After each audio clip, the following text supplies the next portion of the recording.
Hello guys ලස්සන ඩොංවා එකක් ගෙනාව කතාව ගැන කෙටියෙන් කිව්ව ගර්ල් කෙනෙක් එක්ක තියෙන ෆයිට් එකක් නිසා වෙනත් ලෝකෙකට යන්න වුණොත් මොනවා වෙයිද අනිත් එක තමන්ට යන්න වෙන්නේ ඒ ලෝකෙ තියෙන අමුතුම දූපතක මේ දූපතින් එළියට එන එක නම් ලේසි පහසු දෙයක් නෙවෙයි ගොඩක් බලවත් මකරු එක එක වර්ගයේ බීස්ට් කවදාවත් මැරෙන්නේ නැති ඇටසැකිලි මිනිස්සු වගේම ගොඩක් බලවත් අය මේ දූපතේ ඉන්නවා දැන් ඔයාලා දැන්ටමත් දන්නවා ඇතිනේ මේ කතාව මොකක්ද කියලා මේ ඩොංවා එක තමයි වෝල්ඩ් ඔෆ් ඉමෝටල් ඉතින් මම පළවෙනි එපිසෝඩ් 10 නම් ගේන්නේ නෑ. මොකද පළවෙනි එපිසෝඩ් එකේ ඉඳන් 10 වෙනි එපිසෝඩ් එක වෙනකම් ඔයාලට ඩොංවා ෆන් ක්ලබ් channel එකෙන් බලන්න පුළුවන්. ඉතින් ඔයාලා මේ එපිසෝඩ් ටික බලලා නැත්නම් ඒ ටිකත් බලලා මේ එපිසෝඩ් එක බලන්න. එහෙනම් දැන් යමු World of Immortal 11 වෙනි එපිසෝඩ් එකට. ඔන්න ඉතින් අර නැවකින් මේ දූපතට ආව තරුණ මාස්ටර් තමයි මේ පෙන්වන්නේ. ඔය වෙලාවේ ප්‍රධාන ආරක්ෂකයා ඇවිත් ලියකියවිල්ලක් දික් කරනවා. ඉතින් ඔහු ඉක්මනින් ලියකියවිල්ල අරගෙන කියනවා සදාකාලික නිකායේ රහස් ලියකියවිල්ල. ඉතින් ඔය ලියකියවිල්ලෙන් වෙන්නේ චෙන් මෙයාගේ අතට හානි කරපු නිසා මෙයාලා හදන්නේ මේ ලියකියවිල්ල භාවිතා කරලා ඔහුගේ අත නිර්මාණය කරගන්න. ඔහු ඒ බලය උරා ගන්නවත් ඔන්න අපිට පෙන්නනවා. ඔහොමම අපි ඔය එක්කගෙන යනවා සදාකාලික නිකාය දෙසට. යාන් චින්චෙන්ට ඇගේ සේවකයා කියනවා ට්‍රෙන්ට් නිම්නයට චෙන්ව මරන්න ඇයි අපි උදව් කරන්නේ. ට්‍රෙන්ට් මුතුන් මිත්තන් කිව්ව විදිහට ජාවෝ ලිනට මකරු රජවරු හොයාගන්න ක්‍රමයක් තියෙනවා. අපිටත් ඒ මකරු අල්ලගන්න පුළුවන් කියලා කියද්දි චින්චෙන් කියනවා ටිකක් සංසුන් වෙන්නකෝ. විලූපකෙක් හැම වෙලාවෙම තමන්ගේ ගොදුර වෙනුවෙන් සාමකාමී පරිසරයක් නිර්මාණය කරනවා. ගොදුර තමන්ගේ ආරක්ෂාව අඩු කරගෙන වෙලාව තමයි දඩයම් කරන්න හොඳම වෙලාව.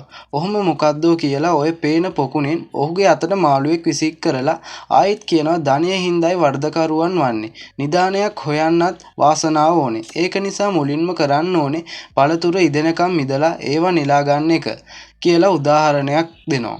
ඉතින් මේ සේවකයා කියනවා මම ෂෝචෙන්ව මරන්නම්. ට්‍රෙන්ඩ් නිම්නේ එක්ක තියෙන සන්දානෙ ස්ථාර වෙන්න උදව් වෙන නිසා. කොහොම හරි මේ සේවකයාට දඩුවමක් ලෙස පිටුහල් කරද්දී චින්චෙන් තමයි මෙයාව බේරගන්න උදව් කරලා තියෙන්නේ. ඉතින් ඔහොම තමයි මෙයා චින්චෙන්ට පණ ඇරලා සේවය කරන්නේ. දැන් තමයි අපිට චෙන් සහ ඇටසැකිලි යාළුවෝ තුන්දෙනා පෙන්වන්නේ. ඔයාලා දකින්න ඇතිනේ 10 වෙනි එපිසෝඩ් එකේ ට්‍රෙන්ඩ් නිම්නේට විශාල හානියක් කරලා පිණි ටිකක් චීන බෝතලයකට එකතු කරගත්තා. අන්නේ පිණි ටික ඇටසැකිලි යාළුවෝ ඉන්න පොකුණට දානකොට ඒ පොකුණෙන් උඩට මතුවෙනවා නෙළුම් මල් වගේ කොහොම හරි කමන්නේ ඔහොම මතුවෙනවා. පොකුණෙන් උඩට තව ලස්සන ජේට් සමනාලු ටිකකුත් මතුවෙලා පියාඹලා යනවා.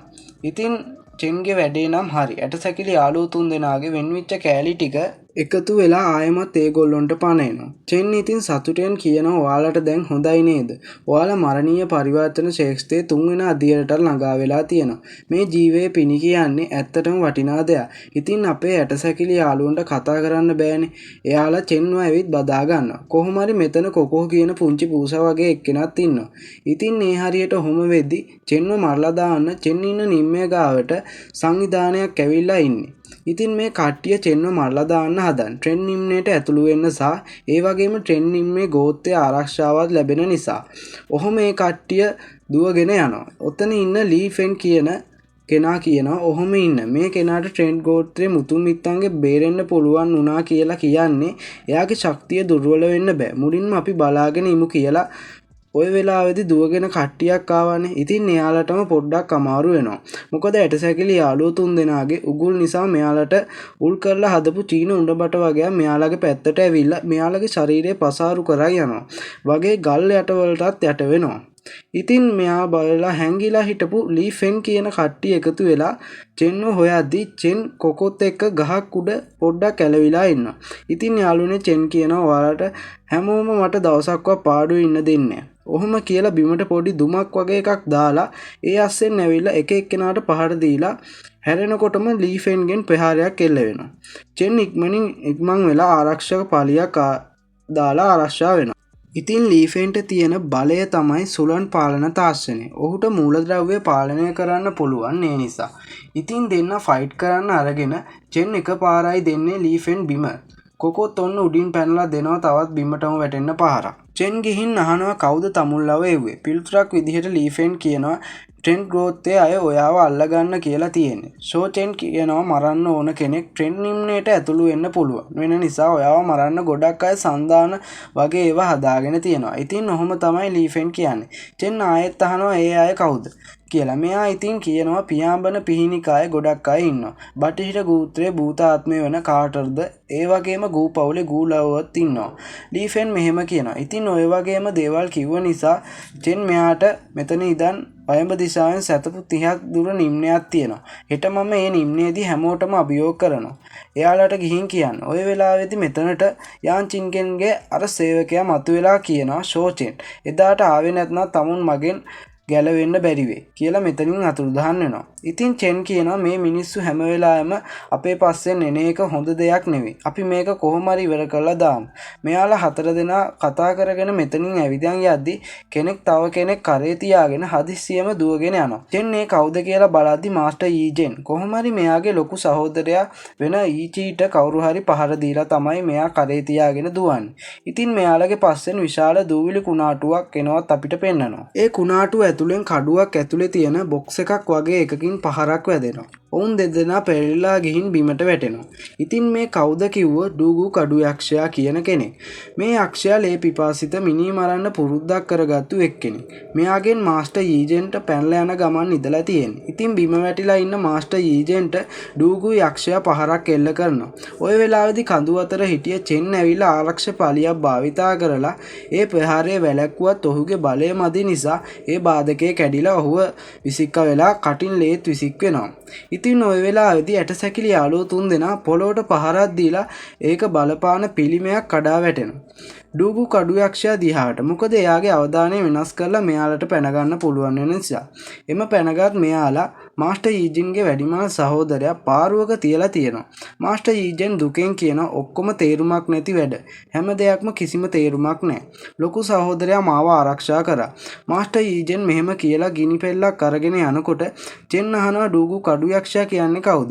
ඇයි එයා ඔයාලව මරන්න හදන්නේ? ඒකට පිළිතුරක් විදිහට මාස්ටර් ඊජෙන් කියනවා ඒ කෙනා නන්මන් වල ඩූගු ගෝත්‍රයෙන් එන කෙනෙක්. අනිත් එක එයාලා කඩුවේ මාවත අනුගමනය කරන අය. ඩූගු කඩු යක්ෂයා දූපතට ආවට පස්සේ තමන්ට අභියෝග කරන්න පුළුවන් ශක්තිමත් අය හොයනවා. ඔහොමම ඔවුන් දෙදෙනා කරදරේ වැටුණ විදිහත් මෙයා කියනවා. ලොකු සහෝදරයාගේ බලය ශක්තිමත් වුණත් එයා තවම ඩූගු කඩු යක්ෂයාත් එක්ක සටනකට ගැලපෙන්නේ නැහැ. අනිත් එක ඩූගු කඩු යක්ෂයා සටනකට ආවම ඒ කෙනාට තමන්ගේ ඝාතන චේතනාව නතර කරගන්න බෑ. ඉතින් ඔහොම දෙන්න අතර විශාල ෆයිට් එකකින් තමයි මෙයා ජීවිතෙන් වන්දි ගෙවලා තියෙන්නේ. ඉතින් මාස්ටර් ඊජෙන් හිතාගෙන ඉන්නේ තමාව ආරක්ෂා කරන්න ගිහින් වැඩිමහල් සහෝදරයා නැති වුණා. හැබැයි ඔහු මුකුත්ම කළේ නැහැ කියලා. ওই දේවල් අහන් හිටිය චෙන් කියනවා ජෙස්ටර් ඊජෙන් මාස්ටර්ව ආරක්ෂා කරා. මාස්ටර් ඊජෙන් ඔයා මේ වුණ දෙයට වැරදිකාරයෙක් නෙවෙයි කියලා. ඉතින් මේ ඊජෙන් මාස්ටර් මෙච්චර දුකක් දැනෙන්නේ මොකද කිව්වොත් ඔහුට පොඩි කාලේ ඉඳන්ම ලොකු සහෝදරයා පුහුණු කරලා තියෙනවා. වගේම ඊජෙන් මාස්ටර්ට ඔහු සහෝදරයෙක් සහ පියෙක්ද වෙලා තියෙනවා.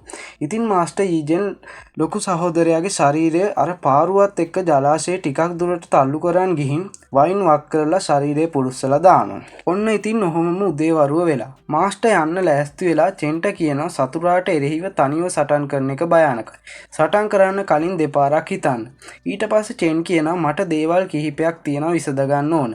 මේ ප්‍රශ්න මෙතනින් ඉවර කරන්න පුළුවන් නම් මට ඉස්සරහට කරදරයක් වෙන්න දෙයක් නැහැ.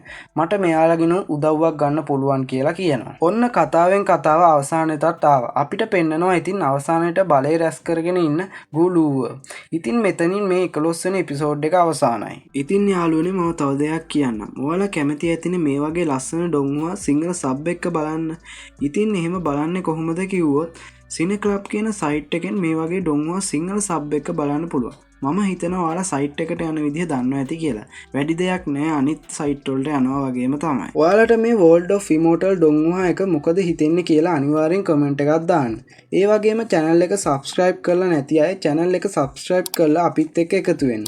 එහෙනම් ඉතින් තවත් සුපිරි එපිසෝඩ් එකකින් හම්බ වෙනකන් අදට මම ගිහිල්ලා එන්නම්.